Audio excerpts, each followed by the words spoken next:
irmãos, que Jesus continue a nos abençoar, a derramar sobre nós seu amor e suas bênçãos. Allan Kardec, no Evangelho segundo o Espiritismo, lá no capítulo 24, ele faz uma abordagem acerca das anotações do evangelista Mateus, que anotou lá no capítulo 16, versículos 21 a 28, dois anúncios que Jesus fez para todos nós de todos os tempos. No segundo anúncio, que é o tema da nossa reflexão da noite de hoje, retome a sua cruz, Jesus diz o seguinte: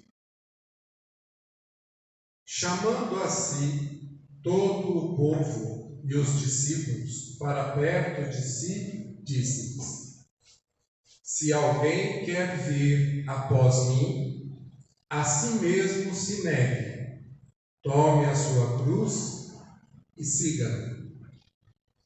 Pois quem quiser salvar a sua vida, perdê-la-á. E quem perder a vida por minha causa, achá-la. Pois que aproveitará o homem se ganhar o mundo inteiro e perder a sua alma? Ou que dará o homem em troca da sua alma? Pois o Filho do Homem há de vir na glória de seu Pai com os seus anjos, e então retribuirá a cada um conforme as suas obras. Esse foi um segundo anúncio que Jesus fez e que o evangelista Mateus anotou.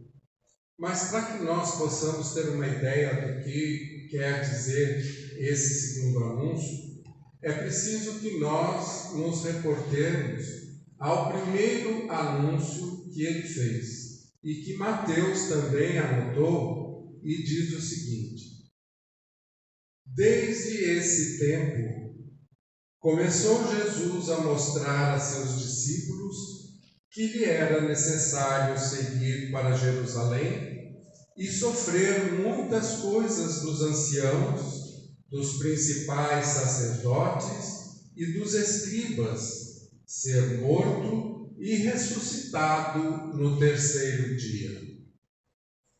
E Pedro, chamando-o à parte, começou a reprová-lo, dizendo: tem compaixão de ti, Senhor, isso de modo algum te acontecerá. Mas Jesus, voltando-se a Pedro, disse: arreda, Satanás, tu és para mim pedra de tropeço, porque não cogita das coisas de Deus, e sim das coisas do homem. Esse primeiro anúncio que Jesus faz a respeito da sua partida, estava perto a época em que ele seria crucificado em Jerusalém. Então ele começa a explicar para os discípulos que ele já estava, o seu tempo já estava terminando, e os discípulos tinham então que arregimentar forças para que pudesse continuar o trabalho de divulgação do Evangelho. Por isso Jesus disse que era necessário que ele ressuscitasse. A ressurreição de Jesus era necessária porque era preciso que os apóstolos, que iriam também passar pelos mesmos problemas que ele passava, os apóstolos também pagariam com a vida a divulgação do Evangelho. Então era preciso que eles tivessem forças moral para poder fazer o trabalho. Era preciso que eles acreditassem na vida após a morte. Era preciso que eles tivessem certeza de que eles não morreriam. Então, por isso, era preciso que Jesus ressuscitasse. E, obviamente, para que ele ressuscitasse, era preciso que ele morresse. Então, Jesus fala dessa situação para os apóstolos.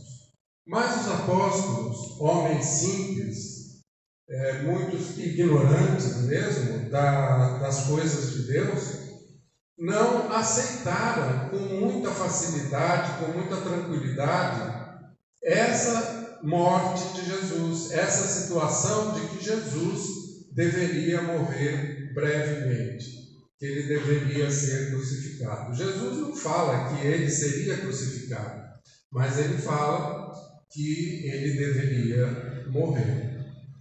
Então, como Pedro, que era um homem muito impulsivo, era um homem de uma certa rudeza, ele chama então Jesus de lado e diz para ele que isso não aconteceria. Sugere mesmo a Jesus que eles saíssem dali, que eles fugissem dali e que ele não fosse para Jerusalém. Pedro não tinha um perfeito entendimento a respeito da missão do Mestre. Ele não tinha clareza de que Jesus estava a serviço de Deus e da grandeza da missão que ele viera desenvolver, que ele viera desempenhar aqui na terra. Então era preciso que ele passasse por todas essas dificuldades, passasse por todas essas dores. E Jesus então, quando Pedro sugere para ele, para que saíssem dali, para que fugissem dali, Jesus o repreende, porque é a mesma coisa que nós dizermos para um amigo, dizer para ele que nós estamos com uma certa dificuldade, que estamos apreensivos e que o problema que vamos passar é de grande monta, muito difícil. E o amigo então disser para nós, ao invés de nos emular, animar a que continuemos, a que enfrentemos a dificuldade, ele dissesse para nós: então deixa para lá, para com isso. Para que você vai se meter nesse negócio? Deixa para lá, se vai dar tanta confusão. Mas Jesus tinha consciência da importância do trabalho dele. Por isso Jesus repreendeu, arreda Satanás. Como nós sabemos, em hebraico, a tradução de Satanás é o que arma ciladas, espírito malfazejo, espírito ignorante, espírito das trevas. Esse é o significado da palavra Satanás no hebraico. Então Jesus fala arreda Satanás, mas ele não estava falando para Pedro, ele não estava dizendo que Pedro era Satanás.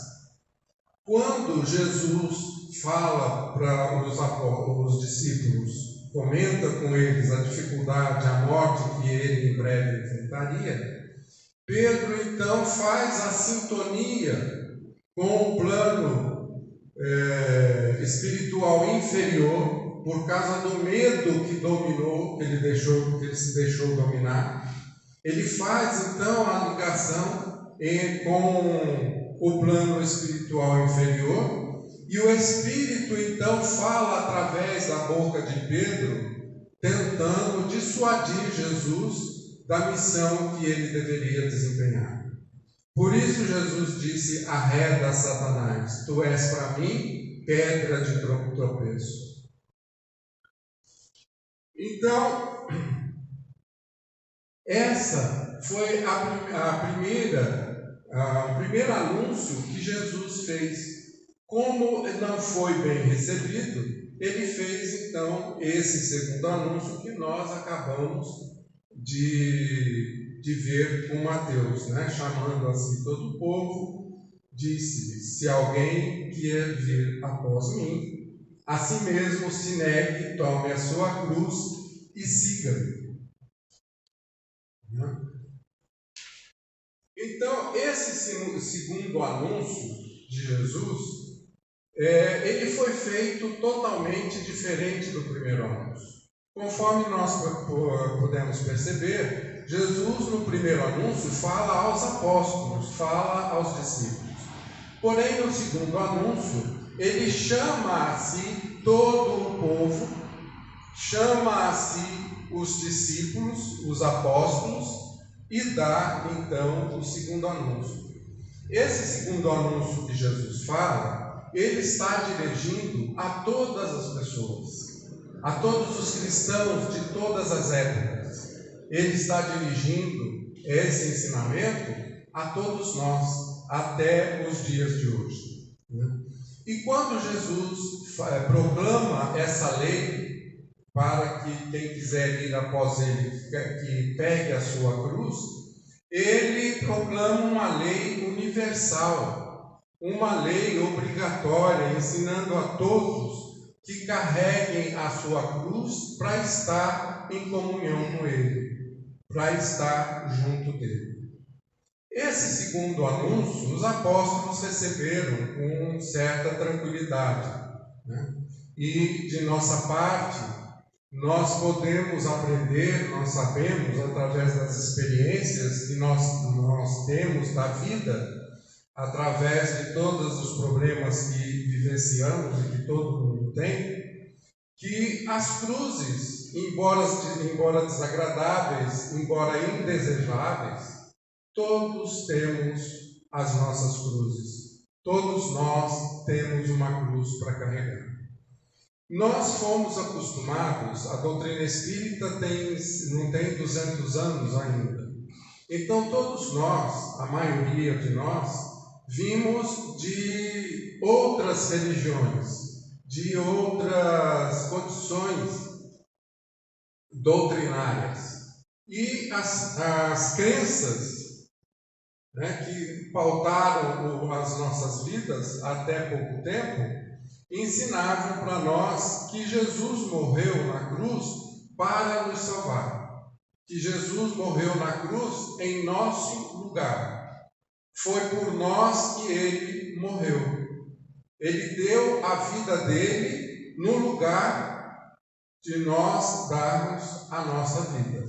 E esse foi para todos nós os ensinamentos que tivemos antigamente.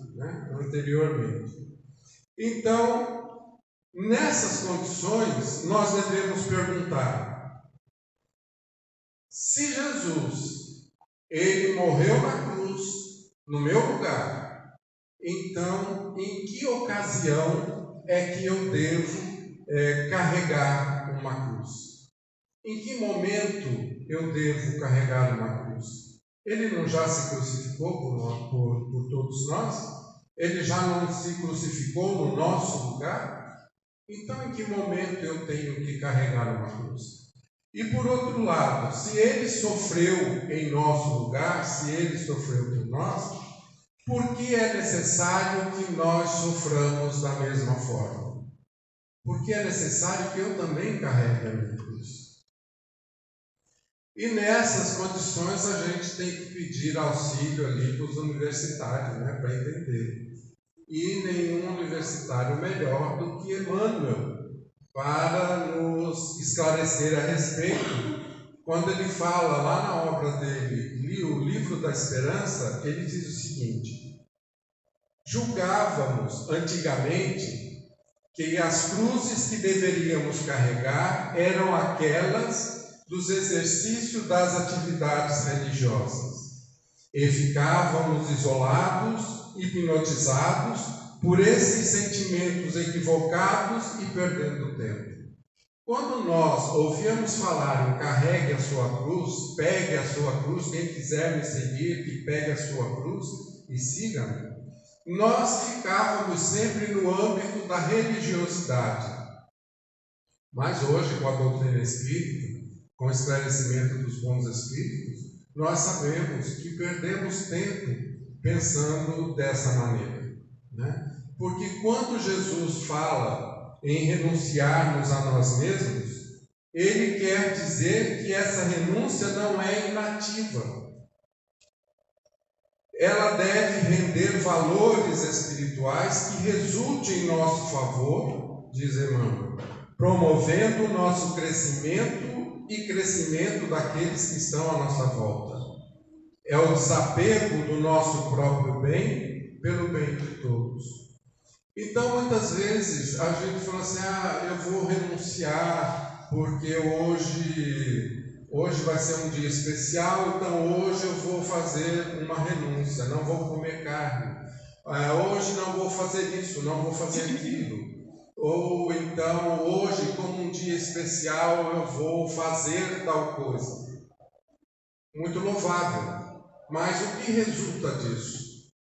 Qual é a vantagem disso? Qual o benefício que essa nossa atitude resulta? Se não resultar em benefício nem meu, nem de ninguém, é bobagem, é perda de tempo. Então, Emmanuel fala que essa renúncia que Jesus fala é aquela renúncia em que eu tiro de mim para favorecer ao meu semelhante, ao meu irmão. Então eu vou dizer assim, eu vou tirar esse mantimento do suporte dos meus mantimentos, porque fulano está com fome. Eu vou deixar de fazer isso, porque se eu deixar de fazer, eu vou beneficiar tantas outras pessoas. Muitas vezes a gente diz assim, eu vou suportar isso ou aquilo, porque se eu suportar, eu vou beneficiar a uma sociedade, eu vou beneficiar a um grupo, eu vou beneficiar a minha família ou até mesmo a um amigo. Então, essa é a renúncia que Jesus fala para nós que nós devemos fazer. Como é o caso da renúncia de Francisco de Assis. Ele renunciou à fortuna que lhe era direito para conviver com os pobres.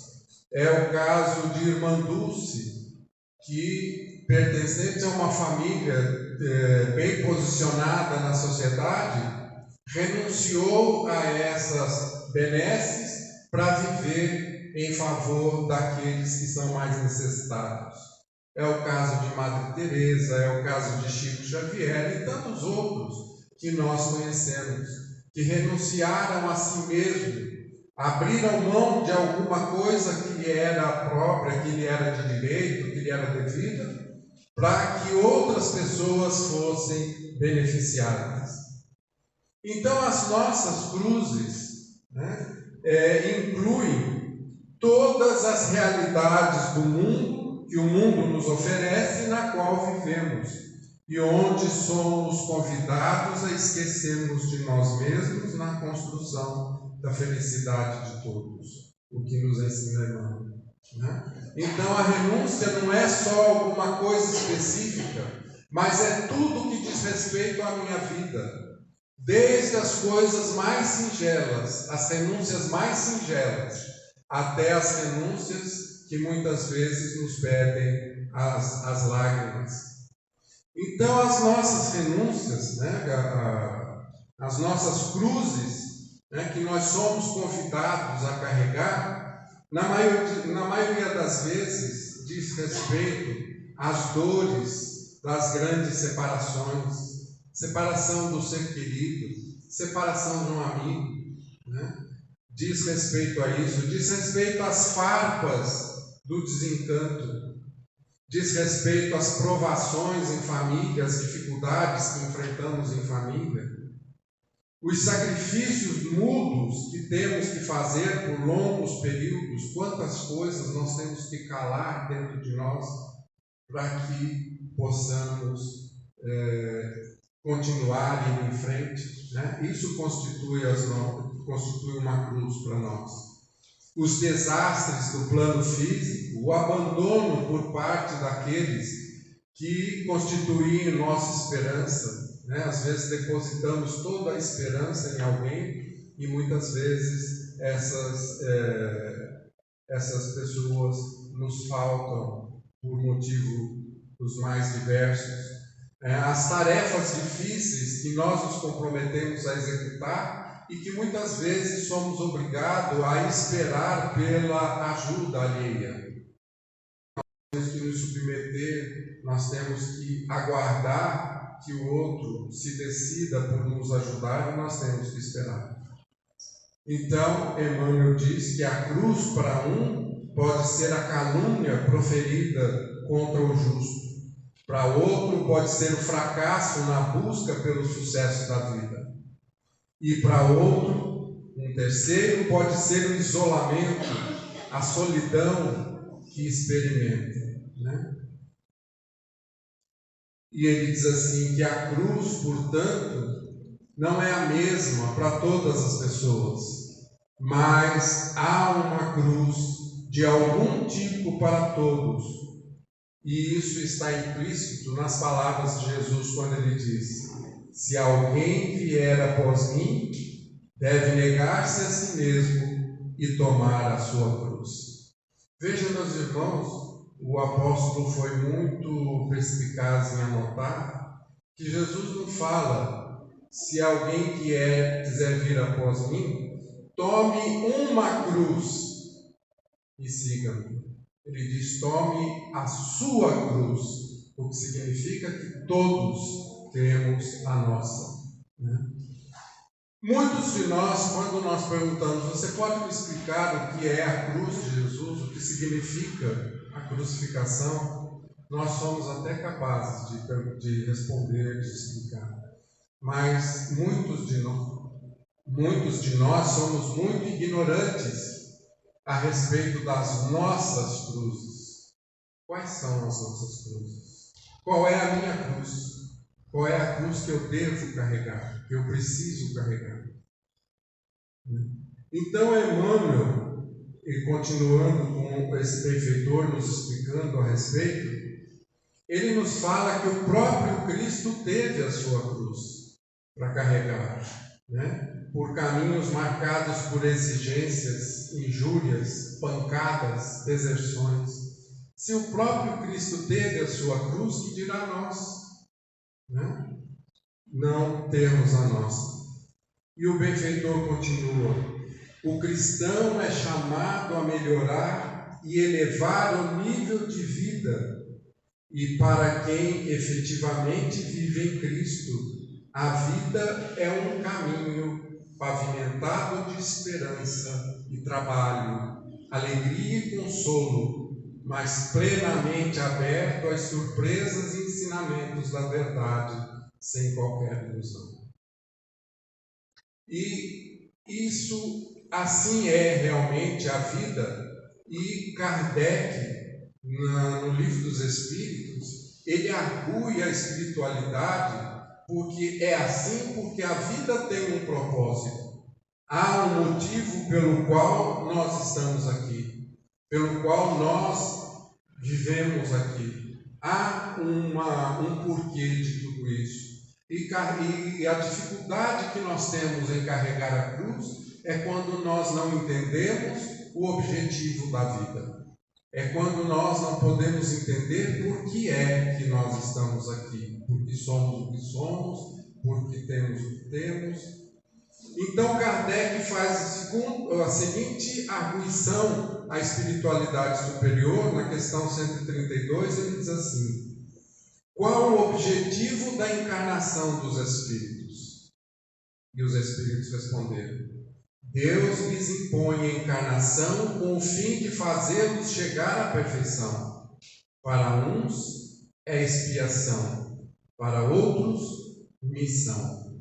Mas para alcançarem essa perfeição tem que sofrer todas as vicissitudes da existência corporal. Como nós sabemos, vicissitudes são as mudanças contínuas, né? Da existência corporal. Nisso é que está a expiação. Visa ainda outro fim a encarnação, o de pôr o espírito em condições de suportar a parte que lhe toca na obra da criação.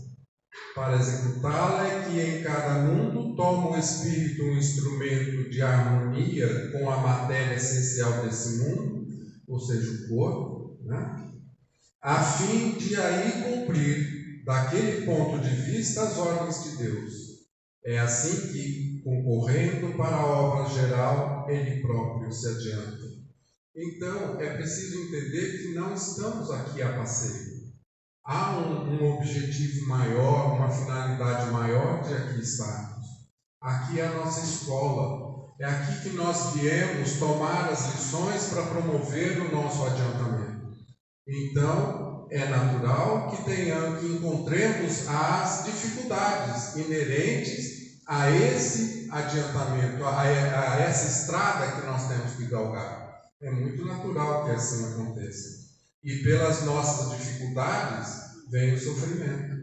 Quando não aceitamos essas dificuldades, essas lições que se tornam às vezes difíceis para entendermos, então, ao não aceitar, ao nos revoltarmos, vem o sofrimento, como correção. Né? Então, para a pergunta, por que eu tenho que carregar a minha cruz? É a pergunta que nós temos que fazer, né? Porque para que eu possa aceitar, eu tenho que entender. Então, por quê? Para quê? Com que objetivo eu tenho que carregar a minha cruz? Então, Jesus nos dá 3 motivos para que nós carreguemos a nossa cruz. O primeiro motivo, e todos esses motivos que Jesus dá, ele começa a frase com a palavra pois. Então Jesus diz assim no primeiro motivo: pois quem quiser salvar a sua vida a perderá, mas quem perder a sua vida por minha causa a encontrará. Esse é o primeiro motivo. Então, aqui, para que nós possamos entender, nessas 2 frases que compõem esse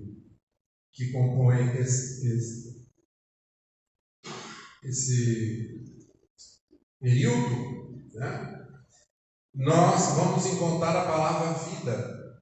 Então, nessa primeira frase, pois quem quiser salvar a sua vida perderá, a palavra aqui é usada num sentido duplo. As 2 palavras vidas, né, é usada no sentido duplo. Nessa primeira frase, quem quiser salvar a sua vida perderá, essa vida significa vida material, né? Ou vida natural, com tudo que ela nos oferece, com tudo que é agradável e apreciável da vida.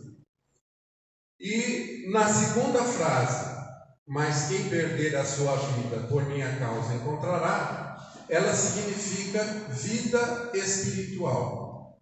Então, para que a gente possa entender melhor essa colocação de Jesus, vamos parafrasear essa frase de Jesus para que a gente possa entender. É como se ele tivesse dito assim: todo aquele que quiser salvar, isto é, salvar ou preservar a sua vida e bem-estar material, perderá a sua vida espiritual, a sua vida superior, a verdadeira vida. E todo aquele que está disposto a perder a sua vida material por minha causa, encontrará a verdadeira vida eterna. Então esse é o primeiro motivo que Jesus nos dá para que nós carreguemos a nossa cruz. Porque não é possível, né, meus irmãos, não é possível viver sem fazer sacrifícios. De alguma forma, nós temos que fazer sacrifício. Né? A questão é saber o que nós vamos sacrificar. A vida material ou a vida espiritual? Né? É uma questão de decisão nossa. O segundo motivo que Jesus nos dá para que nós abracemos a nossa cruz, tomemos a nossa cruz, está na frase: pois que adiantará ao homem ganhar o mundo inteiro e perder a sua alma? Ou o que o homem poderá dar em troca da sua alma? Jesus aqui faz uma comparação entre o valor da vida espiritual e da vida material, das coisas materiais do mundo, né? E ele estabelece que dar a vida em troca, mesmo que seja do mundo todo, dar a vida espiritual, nos desfazermos, nos desistirmos da vida espiritual para ficar com a vida material, para ganhar a vida material, é um preço muito alto, né, a ser pago.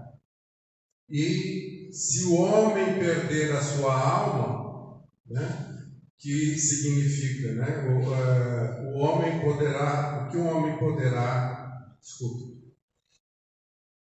se ele, o que valerá, né, o que o homem vai ganhar se ele perder a sua alma. Se ele perder a sua alma, significa que ele vai perder a sua paz, ele vai perder a sua evolução, ele vai perder o seu equilíbrio, né?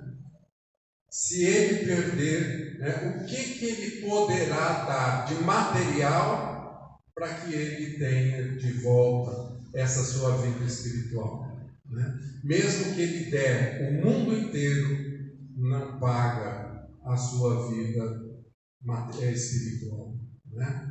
Nenhum bem material pode comprar a salvação de uma alma. E o terceiro motivo que Jesus dá, ele diz assim, é quando ele diz assim: pois o Filho do Homem virá na glória de seu Pai com seus anjos, e então recompensará a cada um conforme as suas obras. Jesus mostra aqui, nessa colocação dele, nessa afirmação dele, uma comparação entre o presente e o futuro, tanto dele quanto o nosso. Então, naquele momento, ele era o Filho do Homem que estava destinado a morrer crucificado em Jerusalém. Ele era um homem que estava destinado a morrer, né, em Jerusalém. Mas no final dos dias, diz ele, aparecerá na glória de seu Pai com os seus anjos. É a recompensa dele por ter carregado a sua cruz. Aparecer na glória de seu Pai, acompanhado de todos os anjos, né? Então, a nossa recompensa, ele vai nos recompensar a cada um de acordo com o modo que eu tenha vivido, que cada um tenha vivido, né? De acordo com as suas obras, né? Quando ele diz lá, então recompensará a cada um conforme as suas obras. Será a nossa recompensa, né? Então, meus irmãos, o que nós podemos concluir de todas essas anotações de Mateus, da explicação desses benfeitores espirituais, né, daquilo que nós discutimos, que nós refletimos? O que a gente pode entender é que os ensinamentos de Jesus, ao ele nos recomendar que assumamos a nossa cruz, né, ao ele recomendar que nós tomemos a nossa cruz e o sigamos, é mais do que simplesmente aceitar que todos nós temos dificuldades para passar, todos nós temos sofrimentos para passar, e que a gente assuma essas dificuldades, né, que devem ser assumidas e que devem ser corrigidas. É muito mais do que isso. Pegar a sua cruz e seguir a Jesus, tomar a sua cruz e seguir a Jesus, negar a si mesmo, né, é crer firmemente na vida futura, porque Jesus promete: tome a sua cruz e você será recompensado de acordo com as suas obras, né? É acreditar com todas as forças na justiça de Deus, porque eu vou assumir a minha cruz, as minhas dificuldades, vou sofrer porque eu sei que Deus é justo e tudo vai passar e um dia tudo será felicidade. É ter fé, é ter esperança, porque sem fé e sem esperança, nenhum de nós conseguiremos carregar a nossa cruz. Que Jesus nos abençoe, que Ele nos fortaleça, que Ele nos dê ânimo e coragem para que nós possamos assumir as nossas cruzes. As cruzes são diferentes para cada um de nós, mas o peso dela é proporcional às forças que carregamos. Porque conforme Jesus disse, O Pai não coloca carga pesada em ombros frágeis. A minha cruz, ela é compatível com a minha força, com as minhas forças. Vamos orar. Vamos convidar os nossos irmãos, aplicadores de paz,